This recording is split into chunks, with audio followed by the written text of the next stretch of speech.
Infinity, a word you've used your entire life. You think you know what it means, but I promise you, by the end of this video, you'll never see infinity the same again.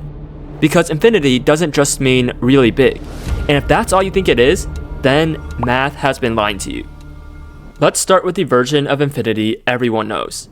If I start counting 1, 2, 3, 4, I never have to stop. I can go on forever and ever, so we say there are infinitely many numbers. That's infinity. Easy. Here's the first important thing though. Infinity is not a number. You can't write it at the end of a list. You can never reach it. Infinity is not a destination, it's a process. This means no matter how far you go, there's always more. No surprise, infinity can deal with really big numbers, but it also shows up somewhere much more compact. How many numbers are between 0 and 1? You might think, a lot, but it can't be infinite. Okay, let's try listing some. 0.1, 0.01, 0.001. Already, that's not stopping anytime soon. But we also missed a bunch of numbers between these. There's no next number. Between any two numbers, there's always one more. So between 0 and 1, there are infinitely many numbers. I'm sure you already knew this.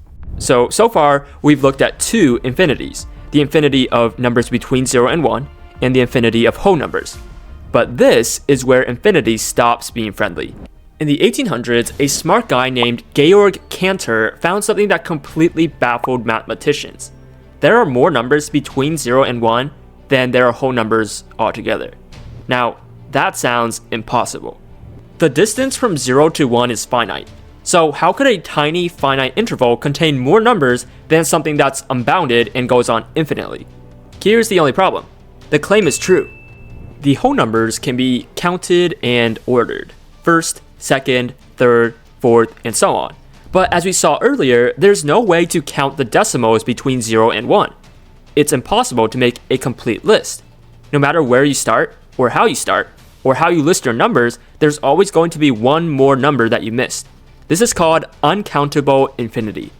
Now, if that wasn't crazy to you, this next part will blow your mind. Let's add infinitely many numbers together. Each new number is half of the previous number. Since we are adding infinitely, it sounds like the sum should be unbounded and approach infinity, right? Nope. The total approaches 1. That's a finite number from an infinite process. And this reveals one of the most important and profound realizations in math. Infinity does not automatically mean infinite outcome. What matters is how you approach infinity. This is the reason why limits exist. Infinity is not something you can reach, it's something you lean toward and approach. We're not asking, what happens at infinity? Instead, we're asking, what happens as we go further and further without bound? That subtle difference changes everything. Limits also show us something completely mind-boggling. Not all infinities are the same size. Some infinities are larger than others, some grow faster, and some grow slower. This is why infinity often breaks our intuition. That's why infinity minus infinity doesn't equal 0. It's indeterminate.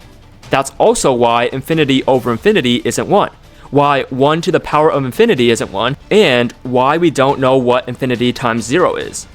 Infinity breaks our intuition, and it makes normal functions indeterminate. But that's not all.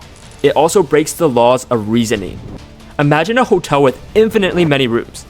Every room is full, so there's no vacancy. But then a new guest arrives.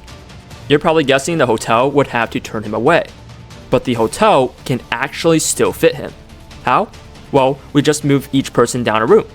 The guest in room 1 just moves to room 2, the guest in room 2 then moves to room 3 to room 4, and so on. This goes on forever and ever. Now the first room is empty, but everyone still has a room. The hotel was full, and yet there was still space. This is called Hilbert's hotel, and it exposes a brutal truth. Infinity does not obey normal rules, and when you try to make it obey rules, it breaks math. That's the reason why we don't say the answer equals infinity. Instead, we say the answer diverges or grows without bound, or that it just doesn't exist. Because whenever we run across infinity, we are warned that our intuition may not work in this situation. Infinity is not about size. It doesn't mean really big, it's about unending behavior. Infinity shows up everywhere. Instead of being a mere concept, infinity begs the question, what happens as we grow without bound? What happens if we take just one more step? Infinity isn't a thing you reach. It's a question you never stop asking. And the moment you think you understand it, math reminds you there's always one more step. So, infinity doesn't just mean really big, and now you know why. But infinity isn't the only intuition-breaking math concept. There's a number that completely mind-boggled people for centuries. So subscribe, because we're going to explore that in the next video.